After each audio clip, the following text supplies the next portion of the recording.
Right, good evening, comrades, and welcome to the People's School for Marxist-Leninist Studies. Tonight is January 19th, 2023. I want to thank you all for showing up tonight. Tonight's class, as it was on Tuesday, is on political organizing, and we have a presentation that was put together from a few members from our Legislative and Electoral Commission of the PCUSA. All right, here we go. This is electoral politics. One of the things that we have not really paid much attention to is the fact one of our duties and responsibilities as a communist member is to really, truly, every single one of us need to participate in political organizing. And this can be right down to, hopefully, you have registered to vote. Hopefully, you have voted in the past. That is one of the prime duties that all of us should start with. And I hope all of you that are party members do take heart in that. And if you're not a member, a voter, please make sure that you do make that your responsibility. All right. This is skills and tactics, because there are a lot of strategies as well as tactics in political organizing. It is put on with 2 or 3 people from our Legislative and Electoral Commission.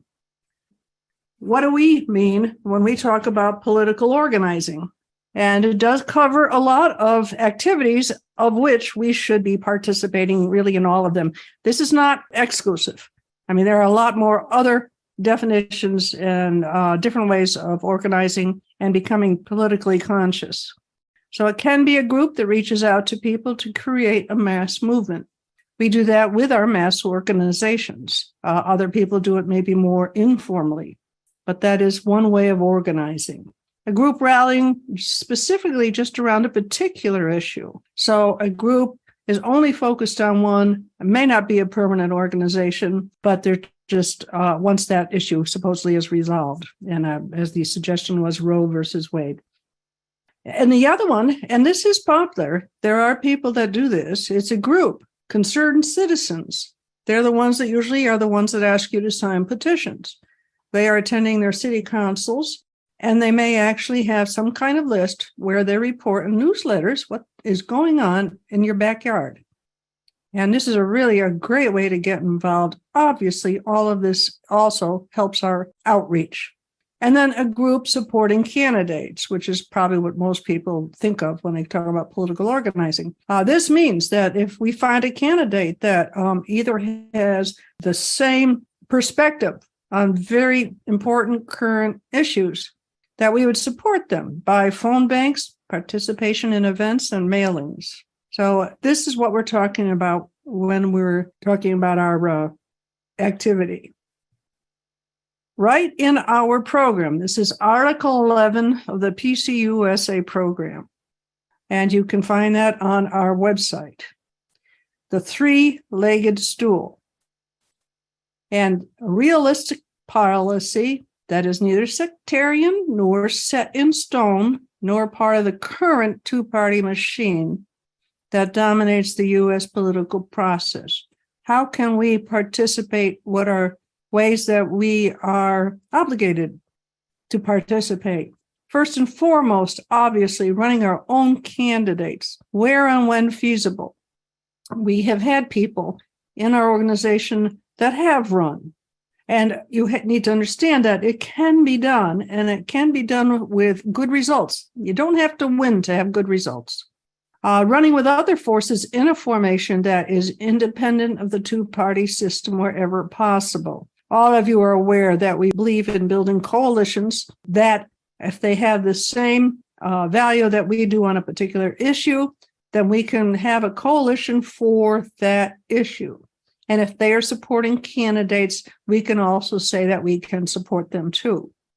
And then last, and of course, just barely scraping the edge of what we should be doing, is where appropriate, supporting local progressives who are pro-labor, pro-worker, anti-racist, and anti-war, who run in primaries of other parties. Why do we do this? To reach more workers. It's involvement, engagement, it is outreach. So yes, we should strive for the first one, but that's no excuse. We still have 2 other options to fall back on to make sure that we stay engaged. All right, I'm going to pause here. I just want to make sure that everyone has no questions in regards to what we're talking about when we're talking about political organizing. So I guess could you give an example of, like you said, ideally we go with option one.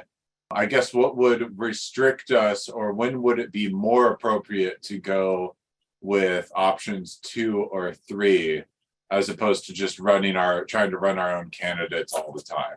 Thank you. Yeah, that's a good question. I should have stated these 3 options are not mutually exclusive. We most likely will be running candidates, working with coalitions, and supporting issue-related candidates. More like, depending on your region, what's going on in your state, so on and so forth. So they are not mutually exclusive. Yeah, so what I would say when it comes to the three-legged stool approach is it depends on the election and the time in which you decide to start going for it. For example, with a local small-scale election, like we're going to give an example of me running for city council, it was one of those things where I could do it. There was enough time to run for it. And so we were able to run our own candidate. But of course, if it's something like an election that's coming up this year, that maybe the deadline's already passed and there's only third-party candidates and bourgeois party candidates, then we might just go for the third-party candidate if possible. Then there's situations where it does get down to just 2 bourgeois party candidates and we have to figure out which one is better for the working class. That's what it comes down to in presidential elections, but that even happens in a lot of gubernatorial and Senate races. So it's just kind of that process of elimination of, can we run our own person? Nope. Okay. Can we support a third party person? Nope. Okay. Which bourgeois party person is best for us? And that's kind of last resort. So I hope that answers your question. Comrade General Secretary Angelo, you have the floor. Yeah, I'd like to clarify that. This is an old tactic. This is not our party's tactic. This is stuff that has been used in the past. The Communist Party used this tactic from 1920s on, from the 1920s. At a certain point, we ran our own candidate against Roosevelt in 1932. We ran our own candidate. Then later on, we supported Roosevelt during the period where the Wall Street forces were behind the GOP at the time. If you go back to that period and you study it, you'll see what I'm saying. So it depends. We have to be flexible. Where does the working class have a best chance of making advances through reforms, for example? That kind of thing has to be taken into consideration. So it's, as I said, it's flexible. Thank you. Yes, I just want to follow up on Angelo on that. It all depends, of course, on the strength in numbers and how many people you have to run a campaign. When the Communist Party, CPUSA, was much stronger between the 30s to 50s, even going into the 60s, they had a couple 100,000 members. We actually in New York City elected 2 council people, one an Italian from Bensonhurst, Peter Caccione, and the other one was Davis. Ben Davis. Ben Davis from Harlem, and an African American. But if you don't have, especially now, we cannot really ever, at this point, run candidates under our own party name because we don't have the forces to do that. And it takes a tremendous amount to do something like run a campaign. And so you go to other options. If the time in the future, especially in certain areas, it could be like, in the city of New York, where there's a lot of, people who could be concentrated and easily get together, or some of the other larger cities or metropolitan areas, it becomes easier to run. And if you have a number of comrades together, 90 seconds. Then maybe you can get on the ballot under our party.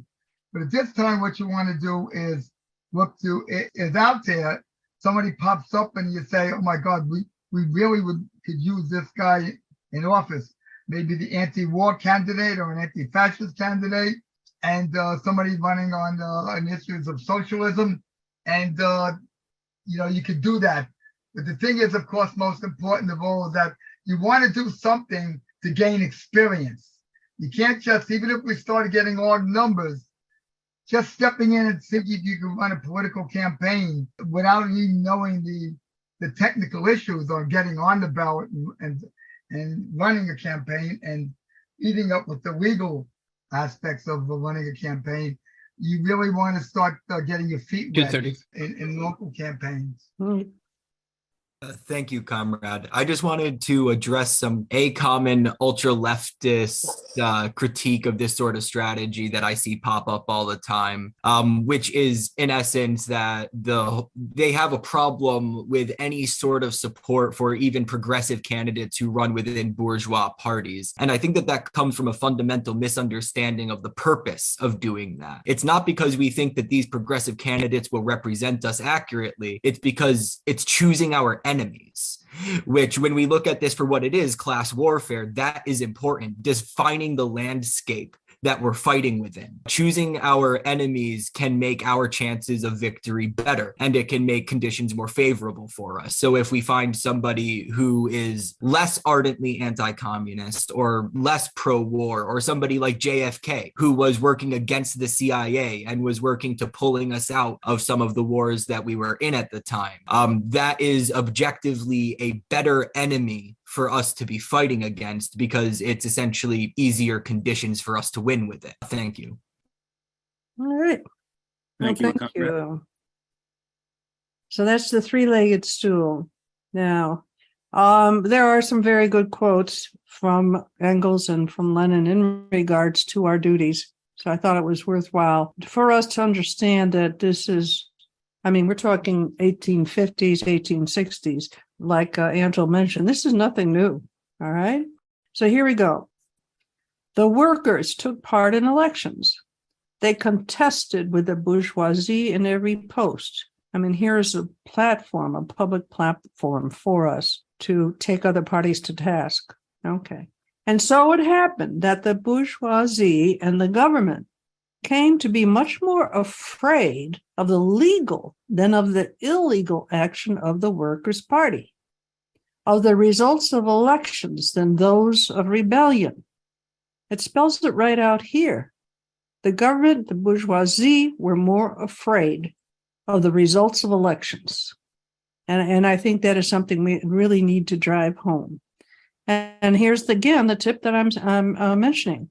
Are you registered to vote? If so, have you voted?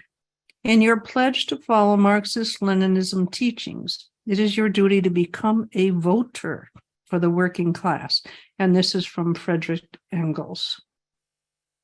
All right, here's an example of the person that we supported in 2022. Some people discovered his campaign on Twitter and said, hey, maybe we should get involved. And we really did get involved.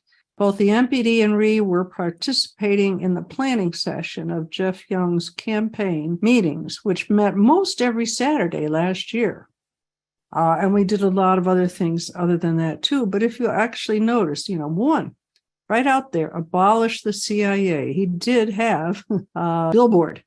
He couldn't get it when his lease ran out. They wouldn't renew it because they hadn't known what he was going to be putting on it. So, but he did get it up for a few months.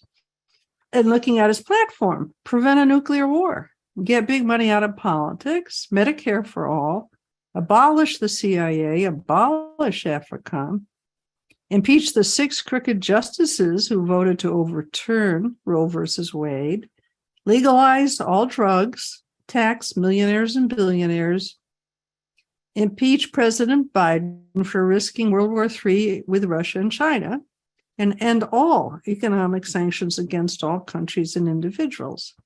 Now, it is funny that, you look at this and it looks like it's really way out there, but it isn't really. And I think it's important that even though this was so close to our platform, there are some things that maybe we think he could have avoided doing, but these are very, very good. These are really good options.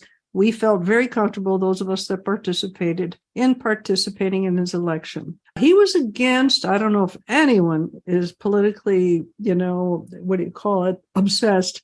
They might know Andy Bashir, but he was running against Andy Bashir, who is in one of the foreign committees, the foreign aid committees and all that.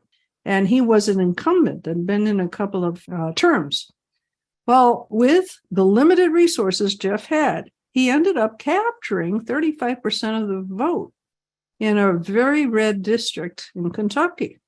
And that amounted to 83,000 voters.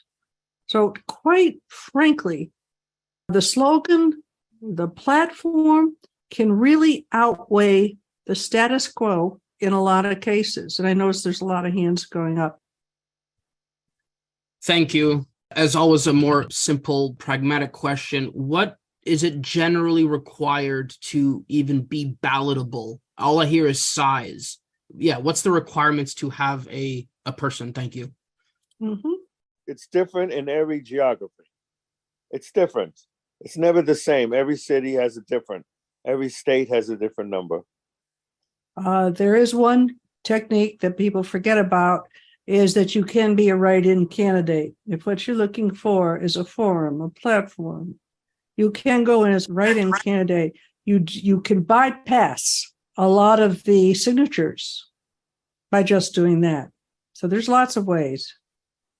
Yeah, I was just going to add to that, speaking from experience on smaller races like city council, that's really simple. I wouldn't even go the petition approach or the signature approach, because that's just going to take too much time and effort.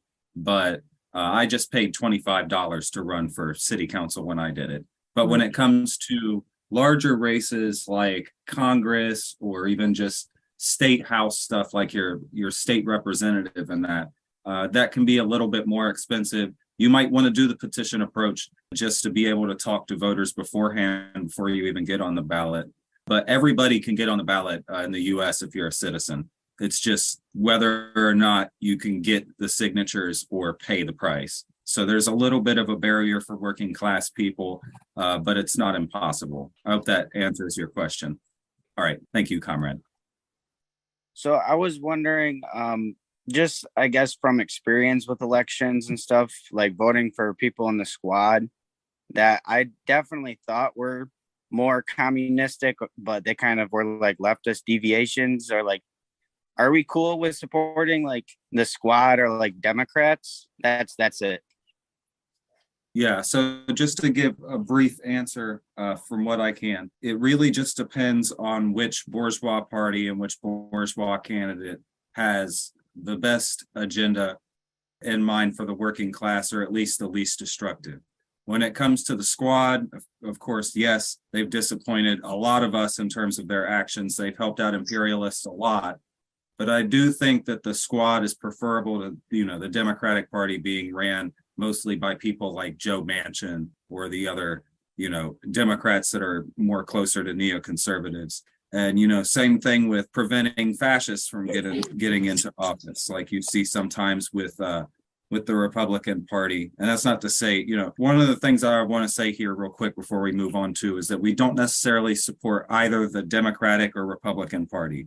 If by chance there's a Republican candidate that's better for the working class than any of the Democratic candidates, we would probably support that candidate. I tend to find that that's rare, but just wanted to put that clarification in there.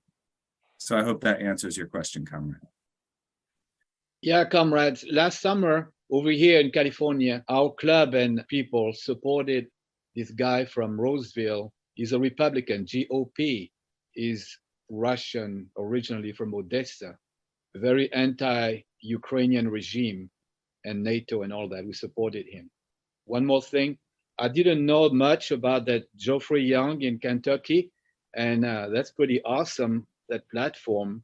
But just a little side note, I'm sure you know, legalize all drugs. Health, no, only legalize natural drugs, mushrooms, marijuana, it's all good. But you don't want our people to do heroin, methamphetamine, and all that junk, right? Thank you. Yeah, it's important. We are supporting candidates that are going to bring reforms. We're not expect through either of the two major parties to vote in socialism. It's not going to happen. They are not bringing us to socialism. Lenin told us we need to support the reforms. There are two types of reforms: revolutionary reforms and reforms that the system could absorb. For example, the system could absorb gay marriage. It's not going to crumble, the system. But they would never have a reform that would take money away from the military budget. That they would fight against. Those are the forms that we have to fight for, the revolutionary reforms. And that's according to Lenin. We don't agree with everything that these people support, the drugs. However, and this is a big however, to take money away from the Pentagon and to stop giving money to Ukraine is very important.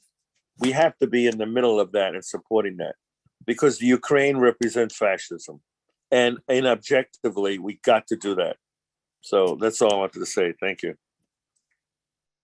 Okay, so I would like to say a few things about Geoff Young, about this whole thing. So one, I'm glad we're talking about Geoff Young. There's a few other campaigns, both past and present, that I would like, 3 campaigns I would like to bring your attention to.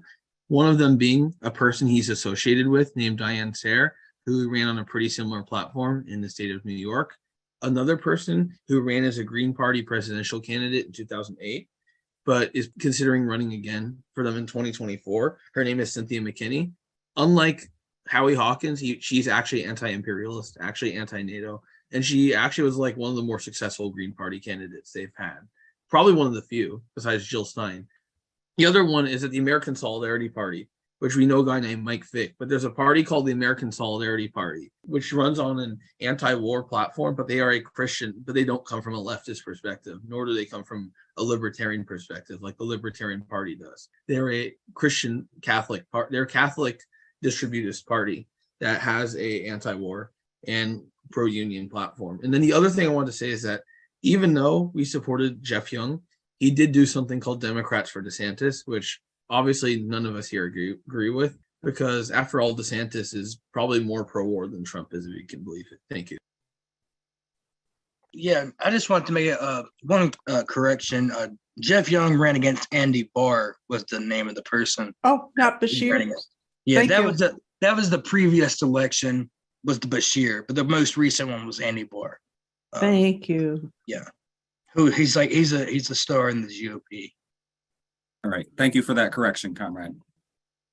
Yes. What's the definition of a mass organization? All right. So I can go ahead and answer that.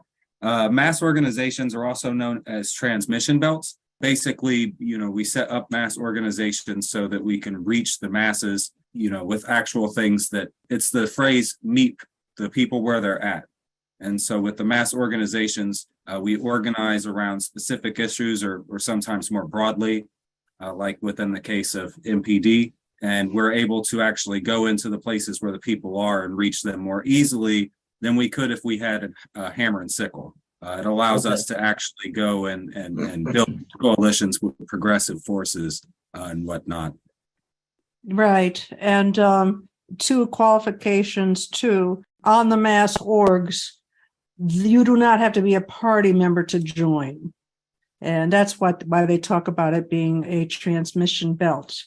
And the other thing is Geoff Young started 2023 after he won the election in talking about this Democrats for DeSantis. We told him upfront and personal that we would not be doing anything for him for his campaign this year because of that. So, that's why we're looking, and keep this in mind, everybody, that's why we're looking for candidates that we can support. So if any of you have someone that come to the Legislative and Electoral Committee, because we need people. We're vetting some of the people that have been suggested to us, but if we can get even more, so much the better. So feel free to participate in that. Okay. Our most senior, shall we say, political experienced member. And so I just wanted to share, I interviewed him and I had to make some corrections. So up there in the front, it says the good, the bad, and the ugly, because we're in politics and you know how crazy that can be. So he's a founding member of our party in 2016. He's been with Angelo for many years before that. And he's the one who has spent his last decades here engaged in politics. And now He will share his experiences with us. You heard him already speak tonight. What I wanted to do on the left here is I talked about the good, the bad, and the ugly. So the good part of what, keeps us going when we get good results. Ed joined the Liberal Party of New York. Now, this is a party that's only in New York. And he liked this party, one, because they were quite open, and he rose up through the ranks. They were able to really engage everybody that was in the Liberal Party. And he was able to run twice for the New York Assembly, and once he ran for borough president. He talked about this Democratic candidate that was running against an anti-union Republican. So this motivated Ed, and he also drew support from his union's Central Labor Council and went out and campaigned door to door. Campaign was known as Labor to Neighbor. His son confiscated Republican leaflets along their route. It appears that basically the Republicans paid youngsters to just basically plaster neighborhoods with the leaflets, but they did not engage door to door. So eventually, the good news is the Democrat did win. Now, he was one of the co-founders of the Working Families Party. This was made up of a whole bunch of other organizations, and they came together. This party was able to create an infrastructure, and because of what Ed calls the ability to know the nuts and bolts of organizing, they fulfilled the New York State petition requirements, gained enough members to support candidates and to attract allies. So during the decades, he was able to commandeer some really good results with his outreach. So this is important too, as we talk about it, the bad and the ugly. At one point in time, look what happened to the Working Families Party. It was popular enough to gain some somewhat unwanted attention. Big unions funded the party and then pressed for their own candidates to be selected, disregarding the party's concerns. I mean, how familiar is that? Eventually, Ed resigned, and at a meeting requested that the state committee resign, which they did. Now, it didn't effectively end the party, but it certainly damaged it. And, I can talk about that. Now, here is where he was sabotaged by the Democrats, which was very interesting. As a Liberal Party candidate, his one-issue platform was no to the nuclear home port. This was being sponsored for Staten Island. You can see one of the posters that went up. It says, "Accident. The basing of the nuclear navy at Staten Island threatens us all." This was a hot issue, and Democrats, fearing that Ed would split the votes and decrease the chances of the Democratic Party winning, they blacklisted Ed. They had the power to prevent newspapers from running his press releases that he sent over or reporting on his speeches when he was present at a rally. So, all right, this is a sobering moment. I asked Ed what made him get involved in politics. And he said, he's a war veteran, and he had to accompany a fallen soldier. These fallen soldiers always have someone accompanying them from Vietnam back home. And he said it was wrong. And that is what changed his life. And he got into politics. So here are the main lessons that he's learned on the way during these years. He said, what is indispensable is knowledgeable admins. They need to know nuts and bolts, petitions, requirements, dealing with the elections committees, state election committees, so on and so forth. The next one is a proper slogan can win elections. What was it? Peace, bread, and land. Slogans can win elections. He considers extremely important. And then obviously, committed campaign committee that are in agreement and work well together. There was contention. He had a bunch of advisors. I don't think anyone there supported him. But if he wanted to do that, what are you going to do about it? And of course, what I did was we left. So I have no idea what's going on with this campaign, but I can already tell you that it is a shadow of its former self already. And of course, committed workers and supporters, the more the better. And then flexible strategists to seize opportunities. You have to be quick on your feet and you have to take advantage of certain events that happen. You just have to, and someone, it doesn't have to be the candidate, but someone has to be there to recognize that and take advantage of it. All right. And we'll pause right here. Ed, I don't know if you want to say anything, and it looks like there's a whole bunch of hands already. Yes, the other thing I wanted to emphasize is that even the course and even Kamryn and General Secretary even said, everything is different. The most important thing you do is you must check with your local boards of elections, even without, I'm not talking about running, but even the knowledge of politics. Go to the Board of Elections and find out what the process is and what the legal requirements are, both to get on the ballot, what kind of forms you would have to file, and because you don't have to actually run for office. Sometimes if you're supporting someone, it's very important that you know how to petition, what type of signatures, how you sign, and what they allow, evaluations of signatures, what they allow, what they throw off the ballot is very important.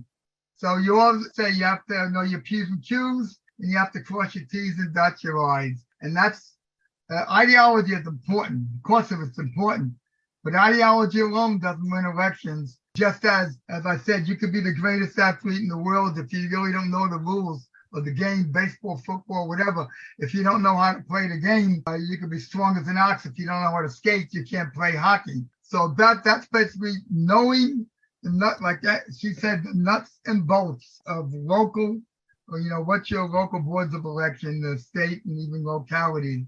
Also, it's important to, I would say there are many candidates on the Democratic Party that are left.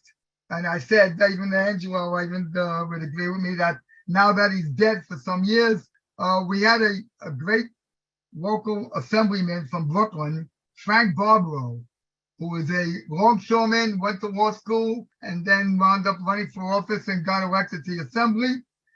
And he was a communist, but of course, obviously, he kept that under the wing. He really didn't. A lot of people, of course, figured that he did, but nobody actually.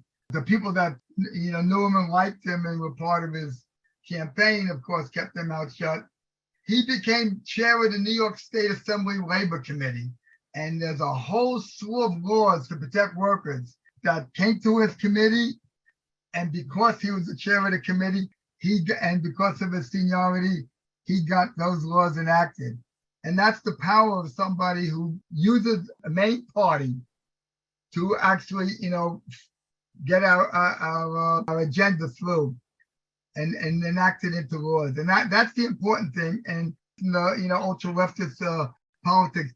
The ultra leftists, they love to chant and slogans but the chanting and slogans, no matter how many leaflets you give out, doesn't do anything. And one thing I didn't bring up on Tuesday, and I'll bring it up, and Angela will remember this. 1982, 750,000 people basically filled Central Park from one end to the other in an anti-nuclear demonstration. The largest demonstration of its kind in the entire United States history.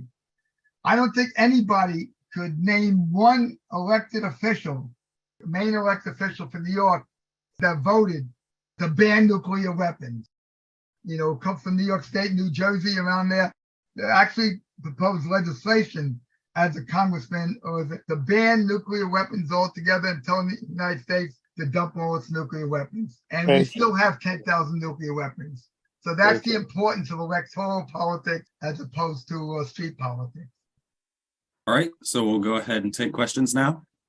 Thank you, comrade. So this is the comrade earlier who had asked about the squad got me thinking of this. I had been trying to find the text I was thinking of. There is something that Lenin wrote that I think is extremely useful in the application of the coalition building part of the three-legged stool. It's called On Compromises, and I'll link to it in the chat, but essentially it was written at the time when the Bolsheviks, it was during the provisional government with the cadets, and it was about the Bolsheviks working in essentially a quasi-coalition with the Mensheviks and SRs. And it was about the potential to do that and how it can be used. And when it comes to coalition building and making temporary compromises, we need to understand them as tactical decisions where we borrow their power to grow our own. Essentially is what it is. And I think that this is a very important work for people to read. I linked to it in the chat. Thank you. Thank you. If I could just Thank you. chime in for a second, Comrade Angelo, General Secretary, would agree with me. He knows this to be very well. Many Bolsheviks joined the army, joined the war effort when the Russian soldiers were in World War I because they knew it was going to collapse. The soldiers hated it. The soldiers didn't want to be there. And they wanted to be there to basically foment revolution from within the ranks. And it became, by the way, the greatest desertion in the history of warfare. The entire Russian army walked off the battlefield in 1916. They just picked up and walked off. And it was the Bolshevik soldiers that basically fomented this anger at the leaders and walked off. So they joined the army and actually went off to war, basically for that tactical reason. Thank you. Thank you, Comrade.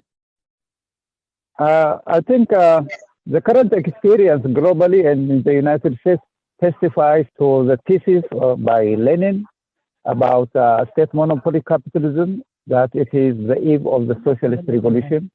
Because if you look at the United States, I mean, the unity between the Republican Democratic Party, there is no difference. And there are also people in the military who support military adventures. So I think the result, this war in Ukraine is the result of the two-party system uniting with a military-industrial complex. So I think we can only see it from the standpoint of Leninism, that in this era, there is no democracy, there is no republicanism, there is only the eve of the socialist revolution. Thank you. Thank you, Comrade. And I want to say real quick, because I heard the last part of that saying that there's no democracy. It might be difficult in the United States. There might be a lot of barriers to democracy for us, and it's definitely not socialist democracy, but we do have some sort of facet of democracy here that we have to participate in. So I just wanted to say that because one of the things that I've heard a lot of people on the left say, especially since the Trump administration and since January 6th, is that democracy is gone in the United States. And I don't know about you, but I voted this year. So there's at least some bit of it. We have to participate in that. So I just wanted to add that in there. Hi, yeah, just two questions. One, I was wanting to know if we are going to be involved in the Rage Against the War Machine event being held on February 19th. And then I was curious about when does a Communist Party propose a united front to a coalition? Is that more of a formal process or is it not as formal? Thank you. The United Front, Georgi Dimitrov's book, is very important for us to read. Each of us should get that book from New Outlook Publishers, order it now and get it and read it. It's excellent. It explains the whole idea. Coalition work or united front work, it's another term for it, coalition work, is very important on an issue, whether it's the issue of the abortion issue or against war or for equality for all races. Each of these separate issues, you need allies in order to get to victory. So your ally in one area could be not an ally in another area. Remember that. So we have to look at where we have allies. So coalition work is really the name of the game when it comes to winning on issues. That's all. Thank you. Thank you, Comrade. So the People's School doesn't typically participate in any events.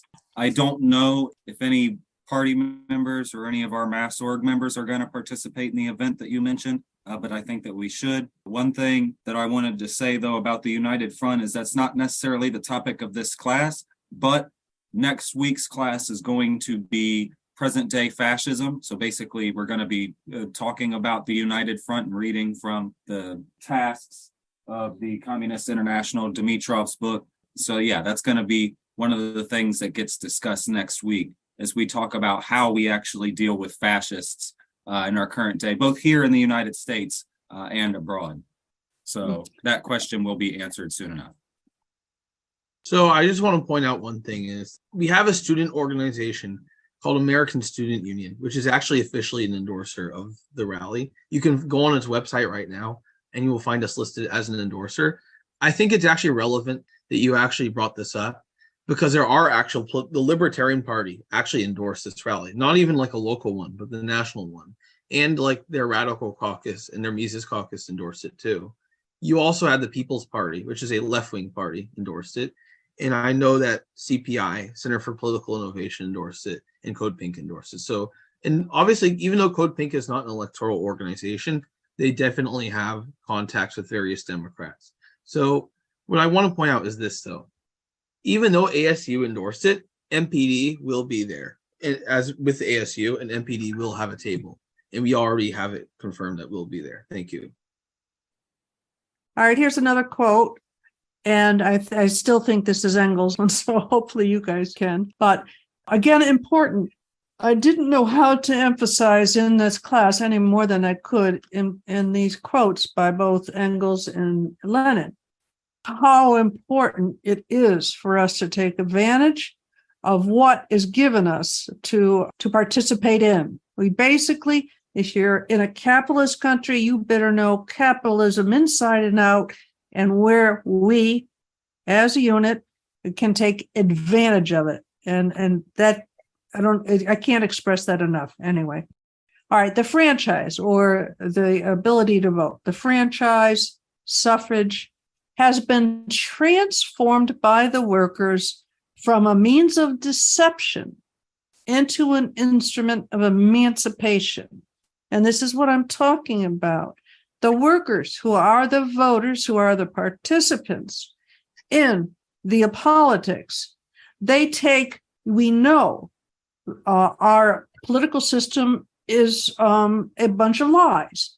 Disappointingly, we hear people saying, well, it's all lies. Why should I participate? Well, the reason you're going to still participate, you can turn it around. You can use it and make it an instrument of emancipation. And Engels continues, it provided a means second to none. Second to none. Remember that. Of getting in touch with the masses and forcing all parties, Democrat, Republican, anyone else, to defend their views and actions. And the only way that they're going to try to defend their lies is if we are there with pushback. So, and here's Lenin's quote, which I think is excellent. In preparing for the elections to the Duma, this is in 1912, here's what Lenin wrote. To every party at all worthy of the name, a platform is something that has existed long before the elections. It is not something specially devised for the elections, but an inevitable result of the whole work of the party, of the way the work is organized, and of its whole trend in the given historical period. Our election platform can be expressed in 3 words: for the revolution. And as one of our persons that got into politics a couple of years ago, the platform she put together, it's about 3 pages long, but it covers everything. And it's almost a template. If we are going to vet other candidates to see if they're worthy, we would use that platform as a starting point.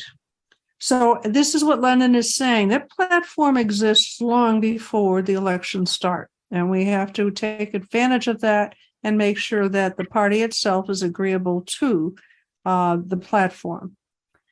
And here's just some things I'm hoping that you'll start thinking about. What area of politics would motivate you to participate in? Would you join groups focusing on local issues? Would you volunteer to campaign for candidates? So, and then the basics, how do you see yourself taking action? Are you going to register to vote? Are you going to vote?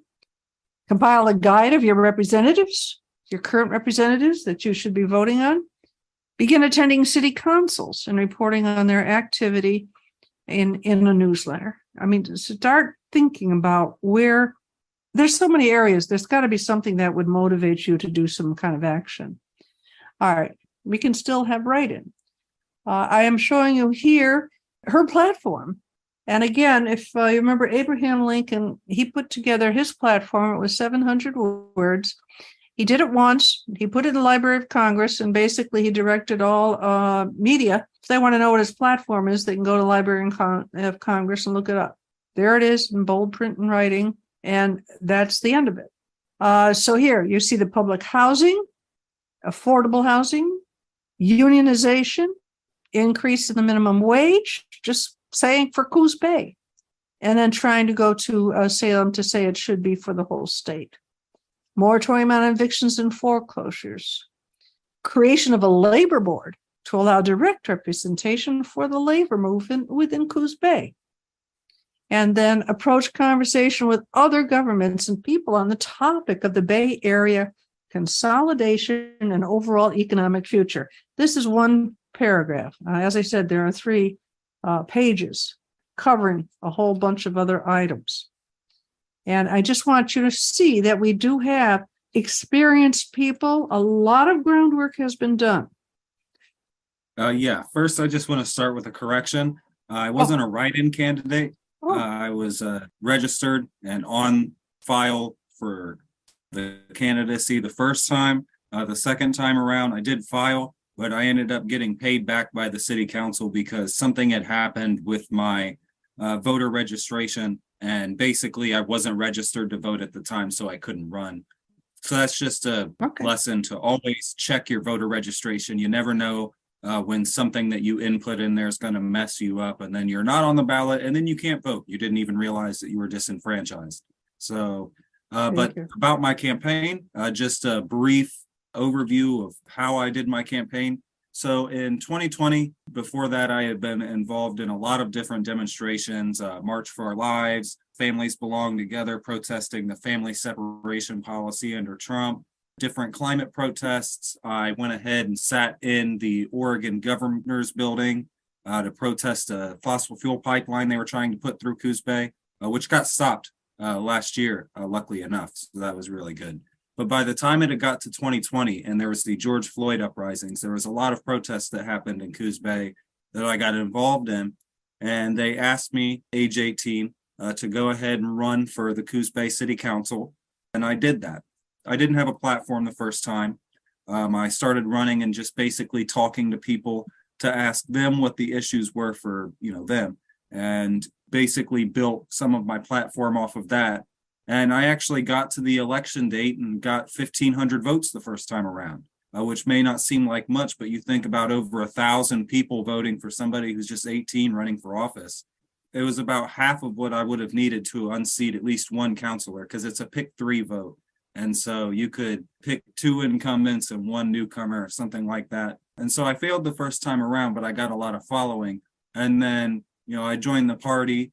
And after that, when 2022 came around, I chose to run again. And I had made the whole platform, and I put a link to it in chat. You can view the Google Doc for it. It had a whole variety of different positions that I formed based off of my experiences in the community and what I had heard from community members on what was going on in Coos Bay. And it took up social issues, it took up labor issues, environmental issues. I tried to approach things dialectically without even mentioning dialectics or any of that.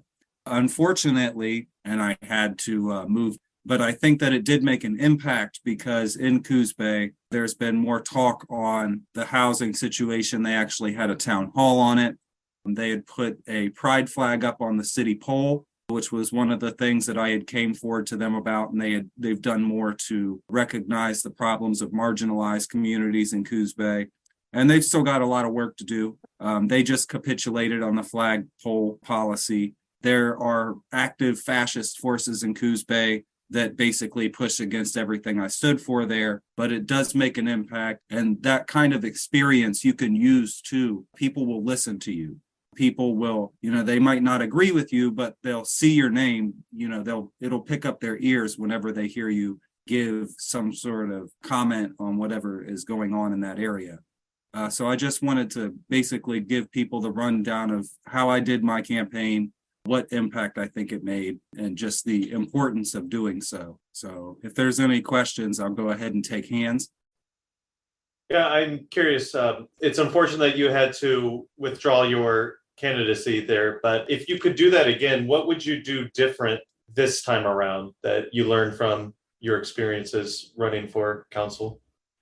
Yeah, so honestly, part of it is if I were to run again, it would probably be for a higher office. You know, running for city council is great and all, but average everyday people can run for city council. And I think that we should organize the people that we meet to just go ahead and run for these things since they're small positions. But because I've got some name recognition behind me, I'd probably go for something higher. In terms of what I would change with my approach to elections is being more proactive and getting out there where the people are.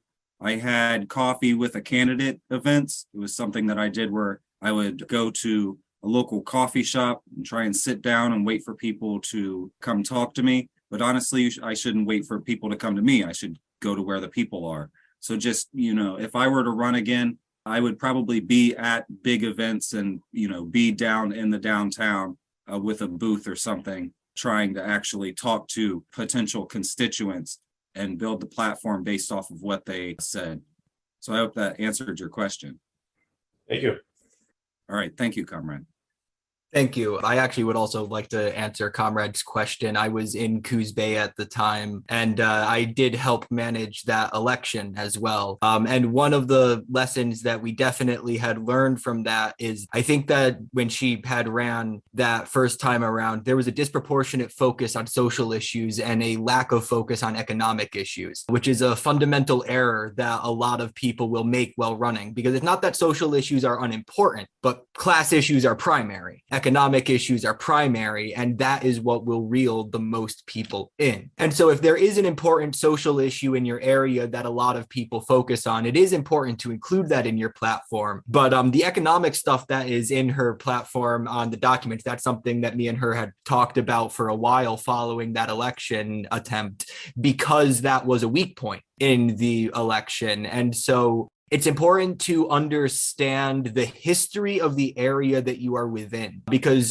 for Coos Bay, there is a very specific, I'm not going to get into detail, but there was like a very specific economic history there that kind of formed how we formulated the economic portion of that platform. And it's also equally important to understand what is important to people at that moment in your community. For Coos Bay, it was the housing issue, it was loss of jobs and unemployment, it was people not feeling adequately represented by their city council, which they weren't because they were a bunch of corrupt petty bourgeois rats. And so it is just when running a campaign, it is very important to have a strong economic platform. That is something that is often neglected, but it's something that will very effectively reach a large number of people. Not everybody cares about social issues, but everybody wants to not starve. 2 minutes. Thank you. All righty. Thank you, Comrade. And real quick, just to let people know as well, when it came to running on the social issues, it also hurt me because this is one of those situations where that, you know, kind of is a detriment depending on what area you're in politically. And Coos Bay is a pretty conservative area. It's pretty isolated by hundreds of miles to any nearby urban area. And they've also got a lot of fascist history behind them. I just wrote an article to my local paper about it. So it was one of those things where it was good to stand up on the social issues, especially when it comes to people of color and LGBT plus. It was needed. But yeah, at the time, it was a weak point that I didn't have economic stuff behind me, because that's what people wanted, you know, when it came to candidates. They wanted somebody that was going to help them feed their children, put, you know, roof over their head, that type of stuff. So I just wanted to add that real quick. All right, thank you. Yeah, and again, for everyone that may be new to some of the resources that we do have mass organizations, and in our mass organizations, anyone can join. So we have Movement for a People's Democracy. It's known as MPD, and you can look it up, movementforpeoplesdemocracy.us. We also have Women for Racial and Economic Equality. And you can check out the website there, reusa.com. And currently, we're going to have a Civil Rights Congress. We don't have a website for that yet. But this Civil Rights Congress is also a mass organization. And the organizations or the commissions that will be part of this is our Black Liberation Commission and our Civil Rights Commission. As far as the Legislative and Electoral Commission goes, this is where party strategy and tactics are determined and where policies are reviewed to ensure current policies reflect current situations. But you must be a party member to join the actual Legislative and Electoral Commission. So as I say, there are resources available. Just to give you a sample, California is our chair for our Legislative and Electoral Commission. And again, it's not like we have been, reinventing the wheel. These are things that have been discussed before and are part of the guidelines that we do follow in this commission. And there you can see what it says here. Candidates are to reach out or be directed to the electoral subcommittee of the Legislative and Electoral Commission. Potential candidates must be cadre before being eligible to run.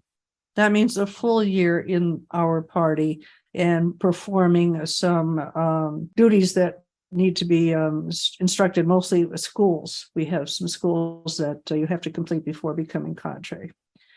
Platform, obviously, will be presented during this assessment, and any change that needs to be made, because every situation is different, it will be based on the profile developed during phase 2, and that phase 1 is actually vetting the candidate and setting up committees. So phase 2 is then platform, town, city, district, and state, as well as the position that the candidate is running for, should be obviously of paramount concern. And it is recommended that inexperienced party members run in local elections first. All right. That just gives you a rundown. We do have resources and organizations that are there as support tools for people thinking of running. All right, takeaway. I just wanted to give you this. If anything, is engage in politics. As Engels said, turn the deception into emancipation. I mean, where else can you actually make a change? And here is the best way to make a change. And again, what was talked about before, the slogan is everything. Not everything, as Ed says, nuts and bolts will have to get you there first. But after that, peace, bread, and land. In the 1917 revolution, you could have peace, bread, and jobs. That would be more relevant today, but there's others too. So, and that's directed to our people that are here. It's in your hands. Are we going to be, we would love to have absolutely a lot more people joining us in this very important effort. But it's not like we are sitting on our laurels either. We're working with what we have. We do with what we have. All right. And this was Lenin quote, which I thought was good. Communists in all countries should exist for the purpose of changing in all spheres of life. And in this case, he's really not just talking about politics. The old socialist, trade unionist, syndicalist, and the parliamentary type of work into a new type of work. And he puts this all under the communists. And that's you and me. In Western Europe and in America, the communists must learn to create a new, uncustomary, non-opportunist, and non-careerist parliamentarism. And the communist parties must issue their slogans and to take the bourgeoisie at its word and utilize the machinery the bourgeoisie has set up, the elections that the bourgeoisie has appointed, and the appeals the bourgeoisie has made to the people. We must take the opportunity to explain Bolshevism in a way that was never possible outside of election times. I mean, Lenin is right in sync with Engels on this. It is very difficult, but it can and must be done. For the objectives of communism cannot be achieved without effort. All right. I mean, it's pretty plain as day. And then This is important too, because even though we've gone through this whole school class, do you consider the strengthening of third parties, especially those parties that continually attack capitalist candidates' contradictions during the campaign periods, to be worth the time and effort of socialists and communists? Do you consider it important to break the two-party complex?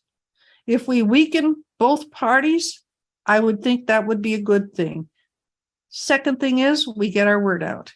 So you have to decide, if you really consider it, because this takes a lot of time and effort.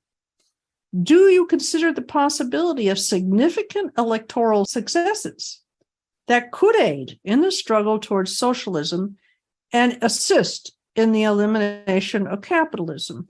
Here it is. We're talking about reforms. The more we can get reforms, the more we can do that, then that does help, because people get used to those reforms, people get used to those benefits, and once you give them to them, it's hard to take them away.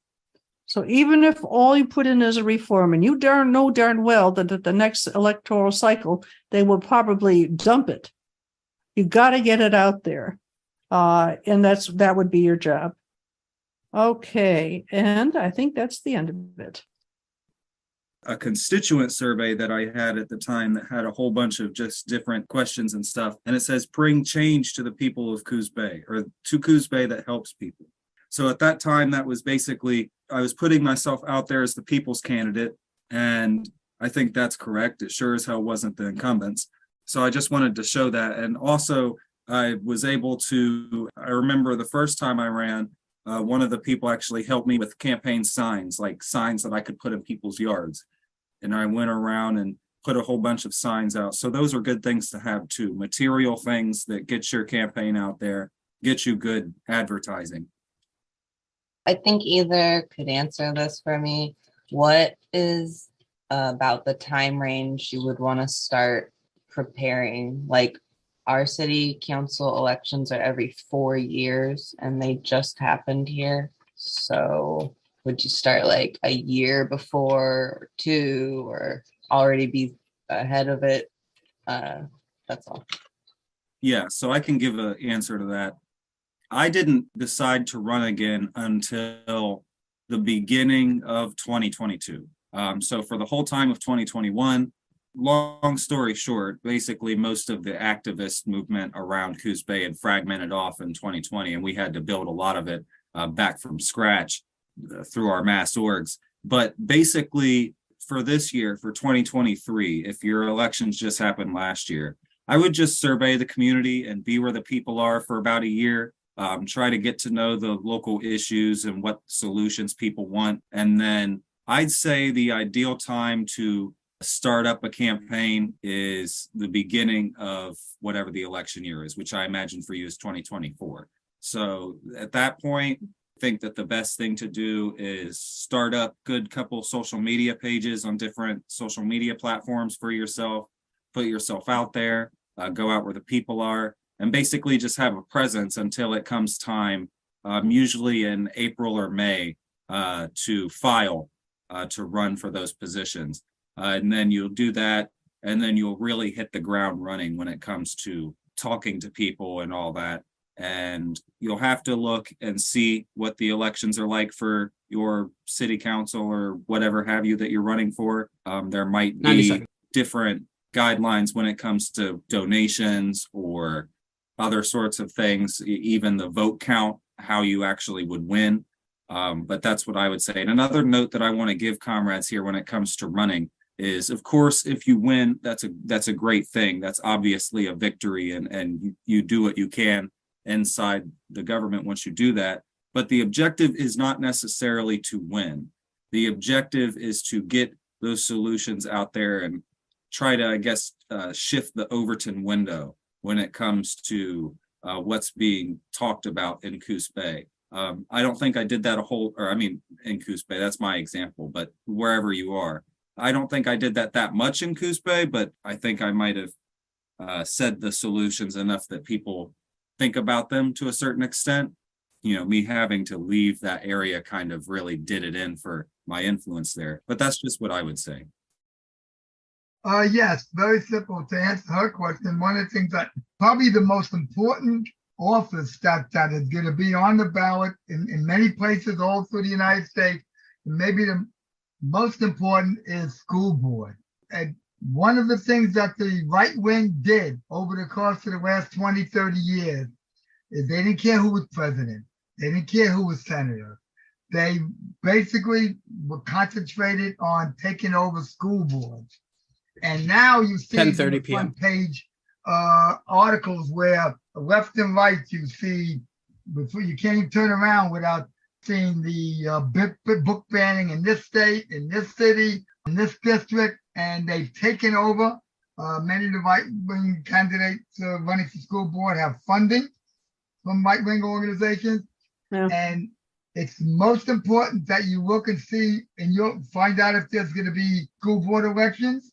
And even without school board elections, if there's attempt to ban books in the local districts, there very often will be from the educators and other progressive parents or senators very often form committees, openly public committees to fight against the book banning.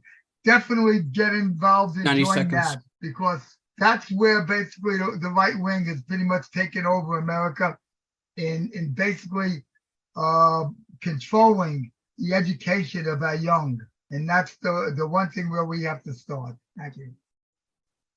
Okay, there was a phrase that was mentioned. I'm curious about its origins. I think it was "make deception emancipation" or something like that.